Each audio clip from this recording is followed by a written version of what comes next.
கோவையில் திமுக பிரமுகர் தனது உறவினர்கள் மூலம் சொத்தை அபகரிக்க முயற்சி செய்வதாக தெரிவித்து பெண் ஒருவர் தற்கொலைக்கு முயன்றதால் பரபரப்பு ஏற்பட்டது. கோட்டூர் பேரூராட்சி தலைவராக உள்ள திமுகவை சேர்ந்த ராமகிருஷ்ணன் என்பவர் தனது உறவினர்கள் மூலம் தன்னிடம் உள்ள சொத்துக்களை அபகரிக்க முயல்வதாக தெரிவித்து பெண் ஒருவர் காவல்துறை ஆய்வாளருக்கு கடிதம் ஒன்றை எழுதிவிட்டு தற்கொலைக்கு முயன்றார்.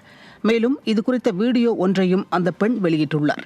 அப்பகுதியில் பலரிடம் சொத்துக்களை அபகரிப்பதே திமுக பிரமுகரான ராமகிருஷ்ணன் வழக்கமாக வைத்திருப்பதாக குற்றச்சாட்டு எழுந்துள்ளது. மேலும் ஆழியாறு அணையில் சட்டவிரோதமாக வண்டல் மண் அள்ளுவதிலும் இவர் ஈடுபடுவதாக தெரிகிறது. தொடர்ந்து பேரூராட்சியில் எந்த ஒரு பணியும் சரிவர செய்யாமல் இருப்பதால் திமுக கவுன்சிலர்களே இவர் மீது அதிருப்தியில் இருப்பதாகவும் அவருக்கு எதிராக பேரூராட்சி கூட்டத்தில் தர்ணாவில் ஈடுபட்டதாகவும் கூறப்படுகிறது. ஆளும் கட்சி என்ற திமிரில் திமுகவினர் அராஜகத்தில் ஈடுபடுவதாக மக்கள் வேதனை தெரிவிக்கின்றனர்.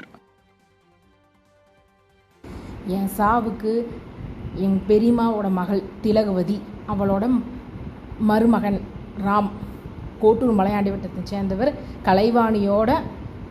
டாக்டர் கலைவாணியோட மகன்.